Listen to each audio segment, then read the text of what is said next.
Hi there. Hi there. I think the most important thing we have to talk about tonight is the fall cocktail that you are concocting. The fall cocktail. Yeah, it doesn't have a name yet, so I got to figure out what a name for this should be. And do you feel like it's complete now? I'll need to have a few more. Okay. You think that it might need I some... mean, not tonight, but That's probably fair. I did enough sampling making it, and now I actually have one in front of me. So, What did you make, my friend? what I ended up making has four parts. It has gold rum. Which is slightly aged rum. Right. Then it has ginger liqueur. It's stirrings. So stirrings, ginger liqueur. Ginger liqueur. And then maple syrup. Okay. And then the last thing was black walnut bitters. Okay. So you're working on proportions and we're thinking about brands and all of that stuff. So Yeah. it isn't completely finalized. No, But it's basically it's a ginger maple rum thing. Yes. So the theme of the fall is ginger maple rum. not. Yes. So it's very yummy. You can also add an optional splash of ginger beer or ginger ale if you want a little bit of sparkle in there and stay with the ginger theme. Currently having mine without, and it's very tasty.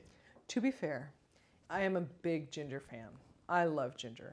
I like ginger that really sort of works as if it were a hot pepper going down. I mean, I love ginger.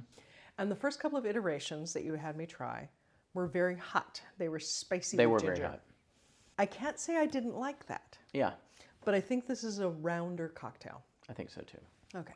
Yeah, the other ones were definitely more ginger forward. So we will post a recipe once we have one. Very good. Very good. I like that. I like that you went, because it was your suggestion, and I think it was brilliant, that the ginger maple theme was our fall theme. Well, we definitely were not going to pumpkin or pumpkin spice. See, and here's the thing. I love pumpkin ice cream and that it's only around for a month. I mean, I love that. Pumpkin pie ice cream is good. Yeah, Okay. sure. But pumpkin spice, I think we've even talked about this on the podcast, I think so. that pumpkin spice is just nothing but nutmeg. It's ridiculous. Oh yeah, it's just nutmeg. Yeah. And the season for pumpkin spice gets longer and longer and longer and longer. I mean, when Starbucks is coming out with pumpkin spice the first week in August, the hottest month of the year, it's like, why? So anyway, knew we weren't going to do pumpkin. Was kind of steering clear of apple or apple cidery things. Because we've done various iterations of things. And I love a good apple cider. And we did a bacon maple thing a couple years ago. Oh, that was good too. That was good. But yeah, I thought maple and ginger together might be an interesting flavor combo. I like that. And, our go-to is bourbon, but we opted for rum. Yes, we did. So it's making for a different profile than our previous fall drinks. We tried 2 different rums. We did. Two different We tried styles. Kraken, which is a really great spiced rum, but it was just a little too heavy. We loved the spice rum, and we loved the ginger in the spiced rum, but it was more nighttime, close to dead of winter. Right. Icicles. We might do something for winter with Kraken rum. Okay. Because it'll get so cold here. Well, it'll get cold somewhere. So. Hi, I'm Benton Stokes, And I'm Elane O'Rourke. and this is Cocktail Theology.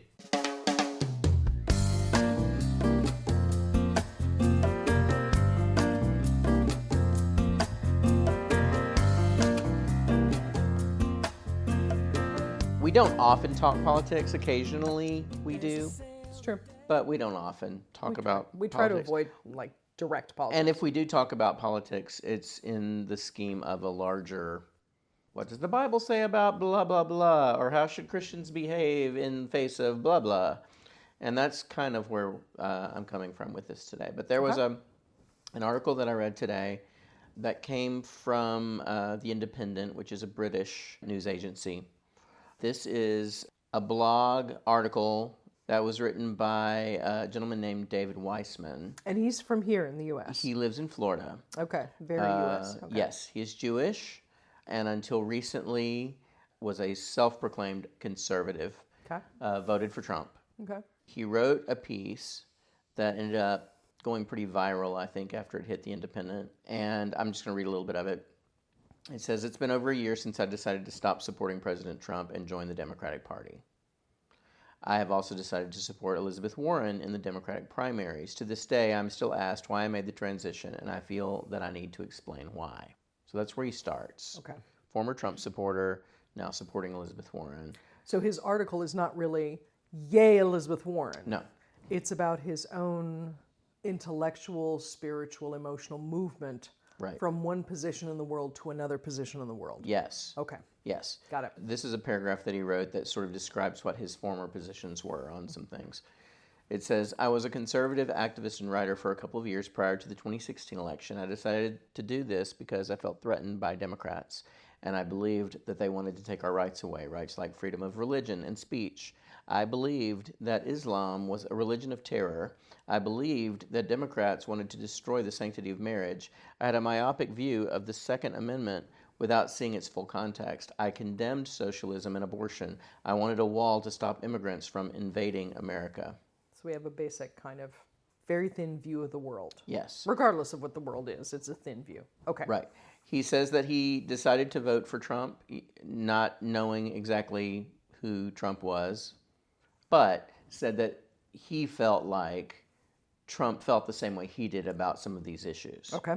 And he was very clear that the conservative media was telling him that he needed to hate Hillary Clinton, that she was a criminal. All right. Carry on. So he believed that Trump was a patriotic, successful businessman, he says, who cared about all Americans, and that sold him on voting for Trump. He was aware that Trump wasn't a saint, but because Hillary was continuing to be vilified in the conservative media, which he was consuming voraciously, he felt like Trump was his only option. So what's the turning point? I mean, obviously, this man felt some kinship and all of that. So what happened? He's very, very active on Twitter. Okay. He has thousands of followers on Twitter. Okay. And he's an active blogger. Okay. So there are people that are paying attention to things that he writes and things that he says online. Okay.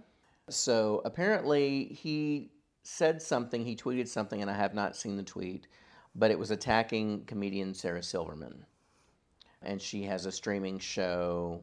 I think it's called I Love You America or something like that. But anyway, it's sort of like she goes out on the street and she interacts with conservatives on the street, and she comes from a very liberal point of view. Okay.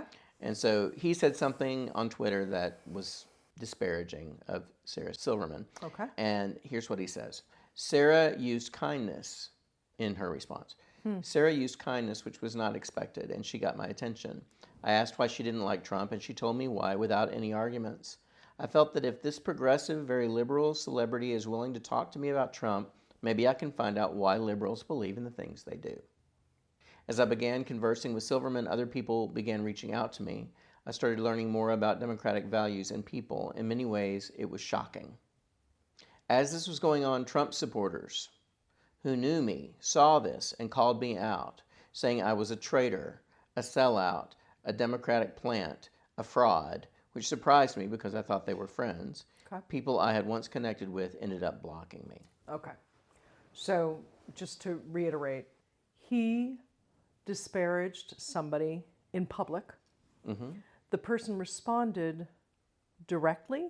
Mm-hmm. Be interesting to know whether it was private or not, whether it was a direct tweet or whatever. I think it was public because there were comments coming at him from other conservatives shortly after that. Like there was I think it was a public exchange. Okay. The person whom he attacked responded with straightforward but not attacking responses. Yep.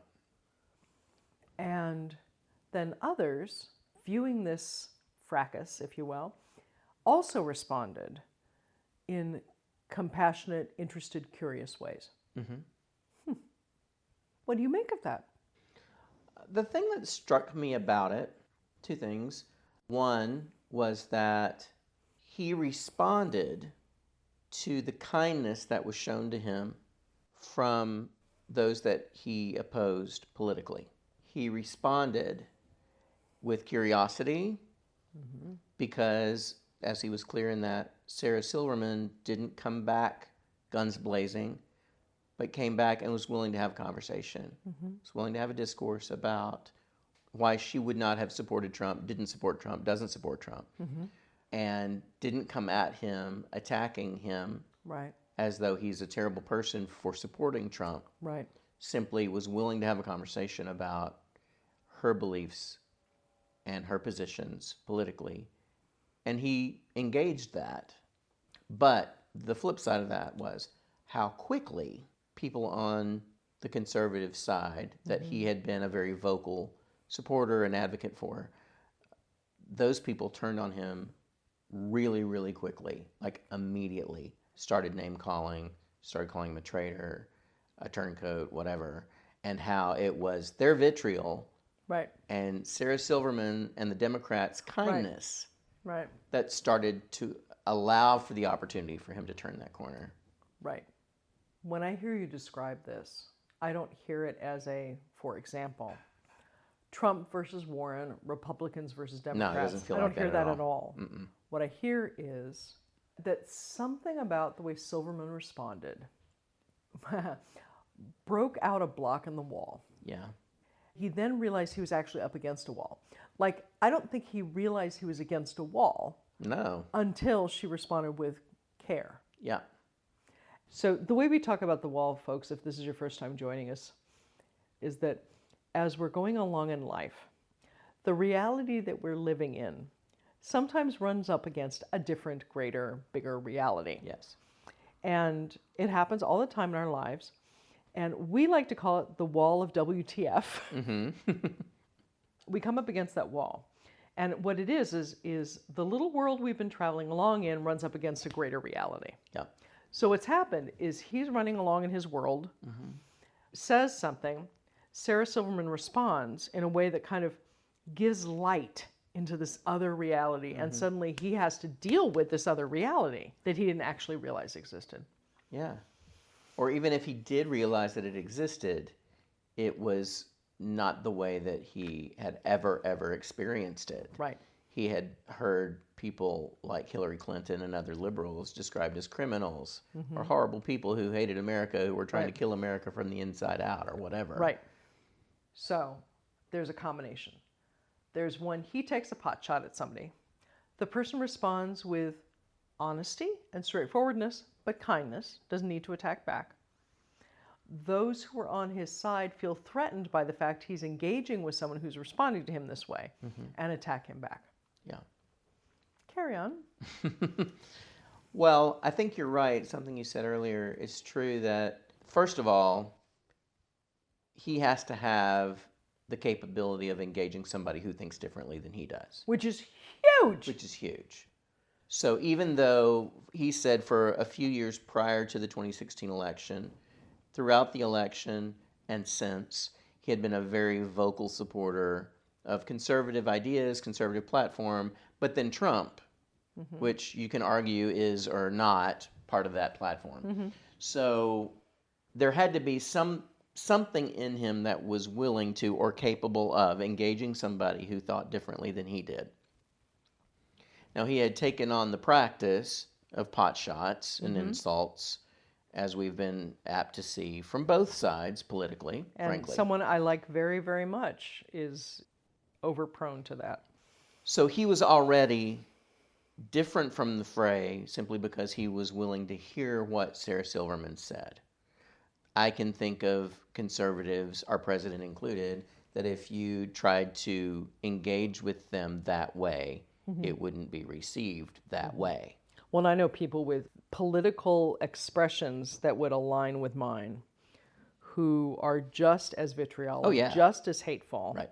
I would say that we actually don't share values. We share a few political views. Right, because those aren't values. They're not values, but are just as mean and gross as anybody on the side that shares different political views. Right.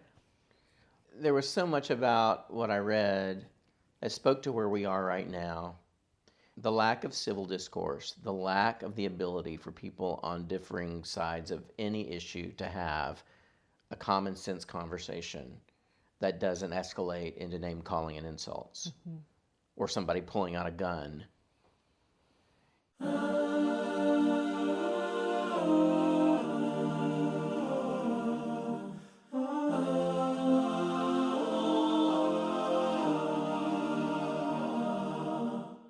Tell me if this sounds right to you.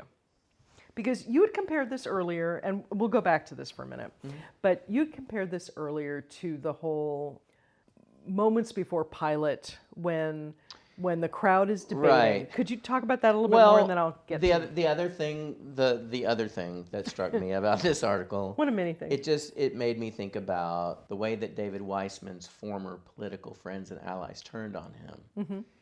Reminded me of how the same people that were laying down palms as Jesus was riding a donkey through Jerusalem, and how they were the same ones when Pilate posed, who do you want to crucify, Jesus or Barabbas? And even made a case, Right.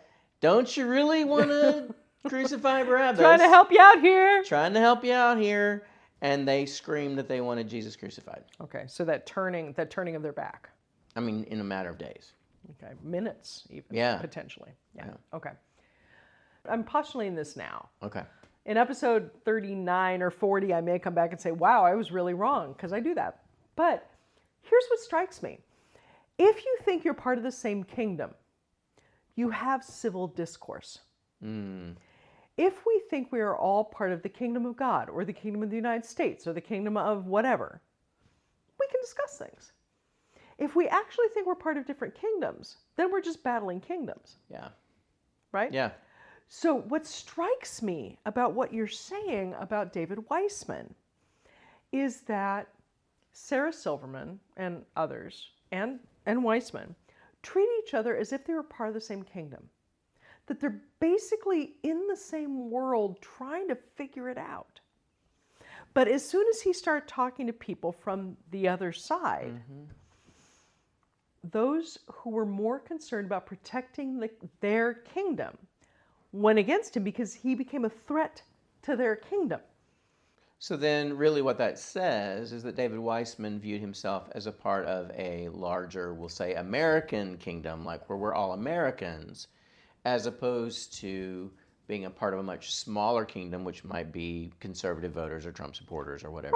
Right. And it could have been Jewish voters. It could have been, I don't know, whatever he does for a living. You know, it could have been whatever the kingdom is. Whatever it is, we are so set to preserve that everyone is outside of it who isn't obviously inside of it. Yeah. Kindness is not going to matter.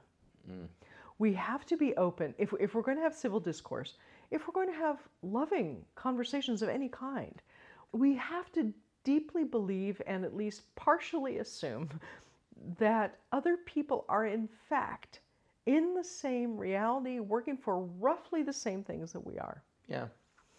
We both used to work for a company. You worked longer than I did. For a company that we did customer service for this company. And one of the things that was drilled into at least my class of people who trained for this company was presume positive intent. When we presume positive intent, when we hear something that makes us prickle, or we think, that doesn't sound right, if we presume that the other person intends to be good, intends to tell the truth, whatever, we come at it as if we are all playing the same game together.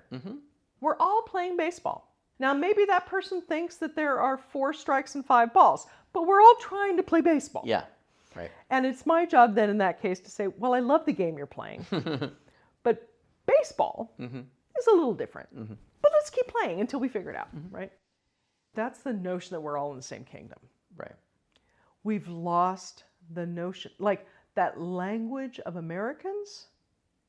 And I would say this is true on the extremes of any side. Doesn't matter what side it is, doesn't matter what you're talking about. The extremes of anything. Their view is the only way to be an X.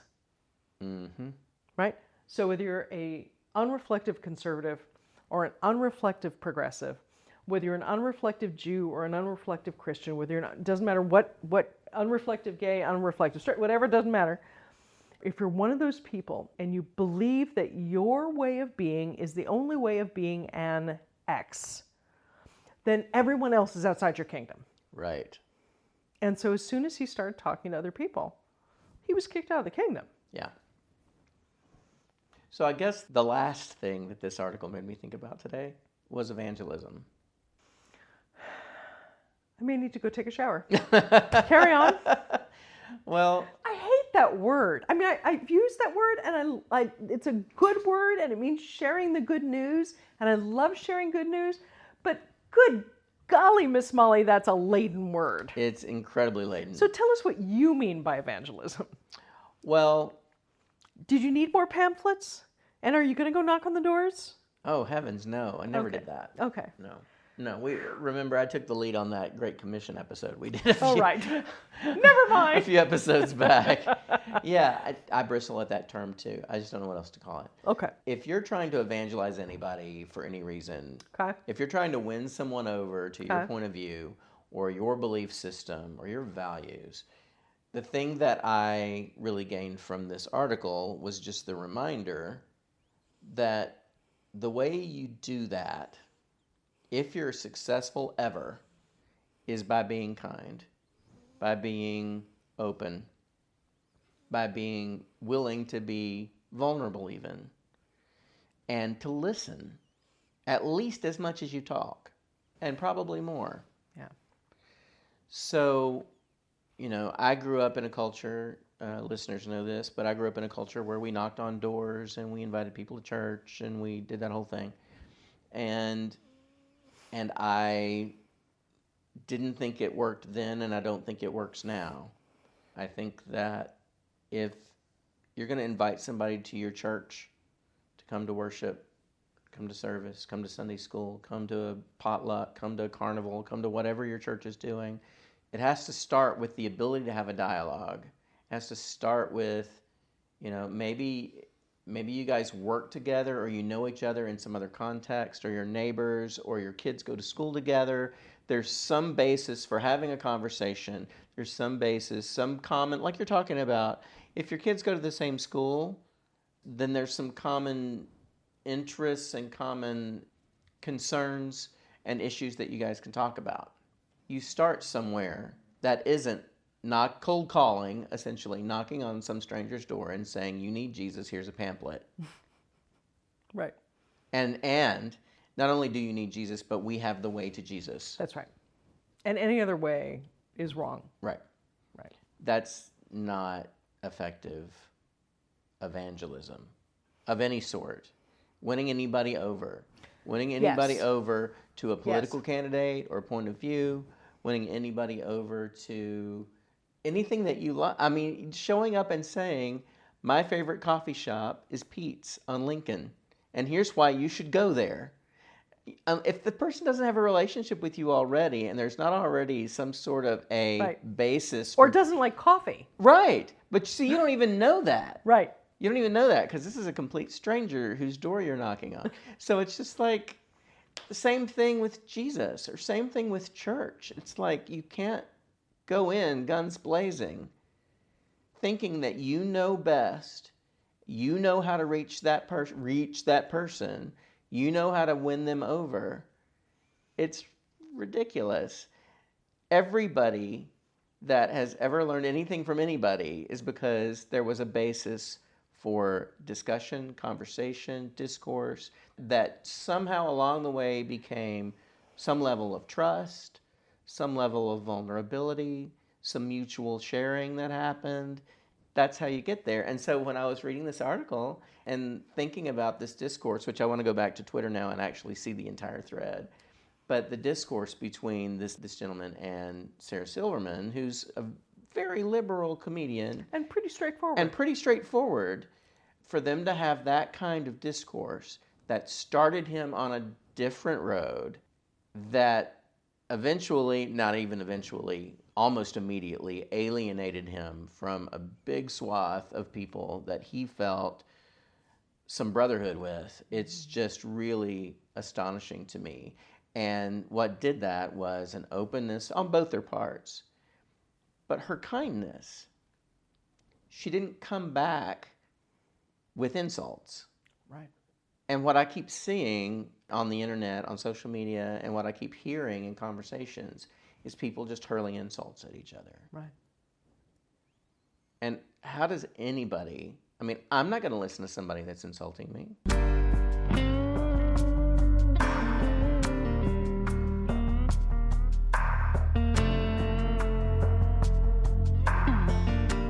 we have to decide as individuals whether we want to win or whether we want to teach and learn. To win, all you really need is a couple of megatons. You drop a bomb, you win. Yeah. I shoot you, I win. Mm-hmm. If that's what winning means for you. I gain the presidency, I win. We have to decide as individuals and as organizations of any kind whether we want to win or whether we want to teach, have relationship with, and so forth. Right. If our entire goal as Christians specifically is to make sure that people say the right words so they get into heaven, our goal is to win. We force them into saying the right words. And sometimes we do that in the most apparently loving ways. But if that's our goal, it's about winning. That's why we call it winning souls. Winning souls, right. If our goal is to seek to understand and even to convince we're right, that's a different goal, right? Sure. I think you're absolutely right that kindness ruled the day here.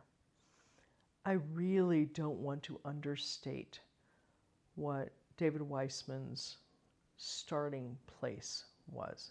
This was a man who, for whatever reason, however he was brought up, whatever in his character inclined him to listen, inclined him to be curious, inclined him to want to hear differently. Something inside him said, we are not all the white hats. They are not all the black hats. Something is going awry here. Look, a black hat spoke to me kindly. Had he been totally black and white, he would have said to himself, there she is trying to prove me wrong by blah, blah. Done. But something in him, something about his character, helped him go, that's speaking about his character, not just about her kindness. Right. And when we bring up children and nurture other adults into having characters that are closed, this or that, zero sum, somebody must win, somebody must lose, I'm right, everybody else is wrong. When we encourage that, we make it impossible to hear somebody else. Yep. That, to me, is a much deeper and more important problem. Totally agree. So I want to commend him for being the kind of person and for clearly having nurtured this in himself, because this doesn't just spontaneously. There are very few road to Damascus moments. Road to Damascus, folks, is the story of Paul, who becomes St. Paul, the Apostle Paul, who was a Jewish Roman citizen persecutor of Christians, Christian Jews, in the very, very, very, very, very early days of Christianity. He was walking along a road. He was struck blind, had a revelation from God about Jesus, and met somebody who helped him understand what it was he was experiencing. Okay. Very few have those moments. Right. Where you are just inveterately this one way and become this other thing. Yeah. I would argue we didn't actually become the other thing. That's another podcast. Most of the time, what the difference is that we have trained in ourselves, nurtured in ourselves, and been nurtured by others to have a particular kind of character that suggests really we're all in this together. And my listening to you, if you're basically being kind and decent, is worth my time. Right. And if we're not teaching ourselves that, if we're not teaching others that, it doesn't matter how kind the other person is. Now, those of us who are in the Sarah Silverman position have to presume positive intent. And be kind. Yes. That's our job. Yes. And that's the only way we'll win. And I mean win in the big, we, all of us, win. And we all have the opportunity to be in both of those positions. We all have the time. opportunity all the time. We build character in ourselves, in our children, in those we are close to, by encouraging more complicated ways of thinking about things, by thinking about the gray spaces. Yeah. When somebody has an either or view of something, helping them see that there may be many alternatives that could be true. By doing that, by allowing and encouraging layers of thinking, so that when somebody comes along and is kind, who we really don't understand why they would be kind, that kindness has somewhere to land. Right. You know? Yeah. We have two jobs then. One is to be kind, and we can train ourselves to be more and more kind, which is not just about being kind, but about doing the disciplines and the practices and the ways of changing the way we think in order that we are more easily kind. So we have that, but we also have the building the character that are receptive to kindness. Yes. Good for them. Yeah. I don't care who he votes for, No, I don't either. but that's a better world There was a lot because of that. Yeah, there was a lot of hope in that for me. And I hope that more of us will risk being kind and will also be open to receiving kindness from people we don't expect it from. Kindness is hard. Kindness makes us very scared. We might have to do something if somebody's kind.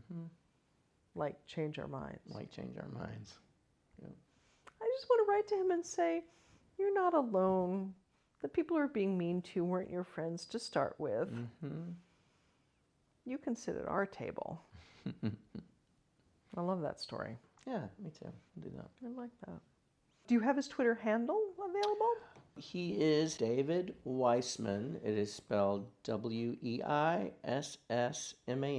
You can find him at David M. Weissman. His self-description here is New York Jew in Florida, Army vet, former conservative, Republican Trump supporter. And he even puts dates around that, from July 1st, 2016 to July 1st, 2018. Now liberal Democrat Warren supporter. Now, if our listeners wanted to find us, how could they do that, Mr. Stokes? Well, you could find us there also. We're both on Twitter, Elane O'Rourke, Benton Stokes. And you can find us at School for Seekers, and that's the number 4. It is. In this case, it's School for... Number 4 Seekers on Twitter. We are also on Facebook, and you can find us on Instagram. And you can always email us also, Benton or Elane at schoolforseekers.com. That's right. Would love to hear your questions, comments, ideas for conversations, cocktail recipes. Times when somebody's been kind to you and it's meant something. Yes. So we would love to hear all of that. So please share those things with us and share us with your friends. You know, you can always throw up a link on your Facebook or your Twitter or your Instagram that says, "Hey, I love listening to these fine folks. Please tune in."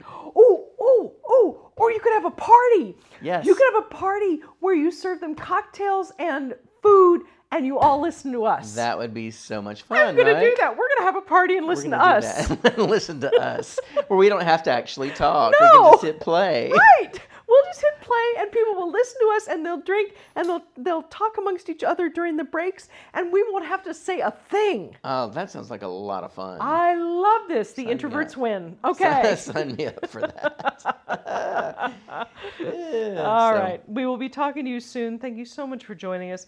And go out and be kind today and be open to other people's kindness. Let's okay? all go do that. It's the only thing that changes the world. Amen to that. Amen. Take Good care, night. y'all. Bye-bye. Bye.